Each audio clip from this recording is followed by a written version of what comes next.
You see these?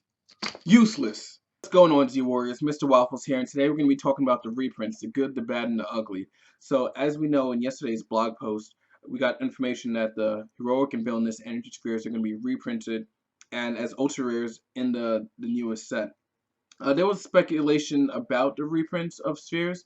Some people knew it was probably going to be coming, but when I hear reprints, again, I think of Yu-Gi-Oh days where you get like a Pot of Duality, it's like a $150 card, and then all of a sudden, like uh, maybe like in a year's time or something like that, it's in a tin and it's like $2. So I was fearful that okay, maybe I should sell my spheres because it's going to be like a common or it's going to be like in a starter deck or something, but I'm happy that they maintain the ultra rare quality of the card because with reprints, that's the last thing that you kind of want to have happen. Again, in both sides of the coin, because you have people who don't mind the reprints but wish they were in ultra rare because it's going to be harder for players to get like the other ultra rares like Sister Kamehameha and Allied Blitz, and we still don't know what the other two ultra rares are in the set. Some people are thinking Heroic Plan or Villain's Visage, but on the other side of the coin, you also have people who do like the reprints and like the fact that they maintain their ultra rare kind of quality because now it's not something where you invest in the card and then all of a sudden the value plummets drastically. Both sides of the coin, I feel like you probably do more of a disservice to the players by kind of reprinting it as something less than an ultra rare.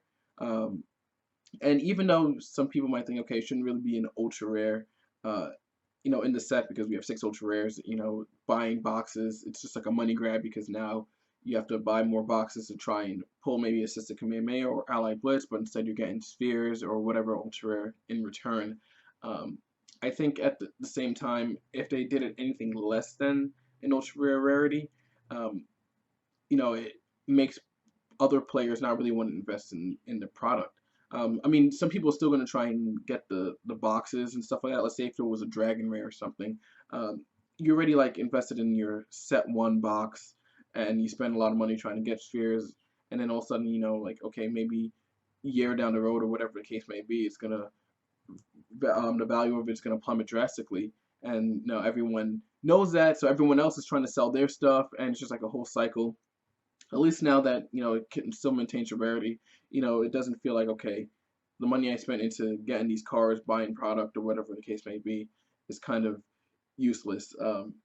Again, there's no really win-win, but I think they try to do the best that they could and try to again maintain and care for the players. If we ever get new players or anything like that, and say like okay, you need some spheres, like we have a whole bunch you can choose from, you can still get rid of them now. Whether they might trade them for an assisted, like trade their assisted Kamehameha or Allied Blitz for one, that's a different story. But I remember talking with Eric Benson, and we were doing when we did a video a while back when he was over here.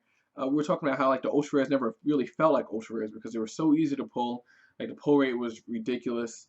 It just you just open it and it's like okay, it's like ultra rare is like nothing really special because it wasn't really hard to obtain.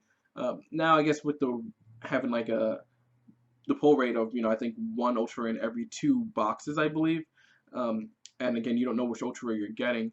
It will definitely make the ultra rare actually feel like an ultra rare when you do pull it from a pack.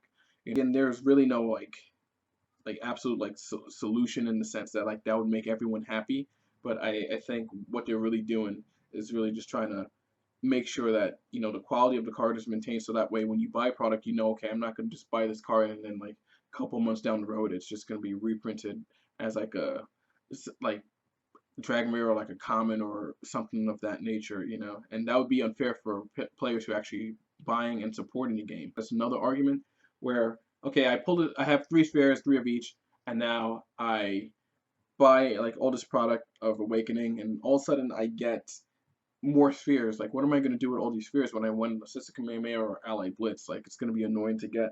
Um, Again, there's probably a couple options. None of them obviously are clear-cut solutions, but you can either host like sphere tournaments that would help like new players get into the game. So if someone wants to, really like invest or like interested in the game and be like, here, you can explain why this card is good and why you might need like maybe two copies and let them know like how much we have circulating around. You can have host sphere tournaments and then use that profit or whatever to go and buy like a assistant Kamehameha, or just try and trade for it. I know it's going to be high demand for a lot of players, and especially Allied Blitz as well. Still don't know what the other two ultra rares are going to be. I mean, I really hope it's not um, what you call it, Heroic Plan or Villainous Vicious, because then spheres I can see, because you pretty much, I wouldn't say need them, but they're always good to have at least like one copy depending on your deck.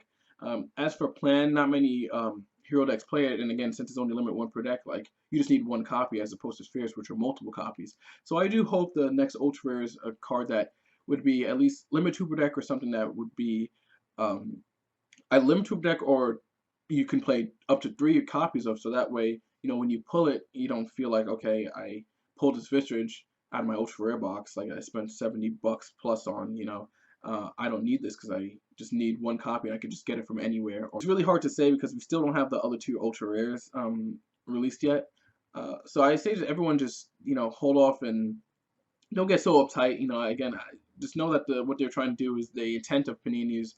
Even though you might see it as a money grab for some people, I do think that they're just trying to also prolong the game. Also let you know, okay, this card's getting reprinted, so it's not going to be on the frozen list.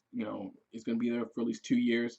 So it provides that as alternate art of the card. So if you want to spend like $500 on a World Sphere, but you like this sphere instead, you can get it. So and it does have its positives, and I think they definitely outweigh the cons.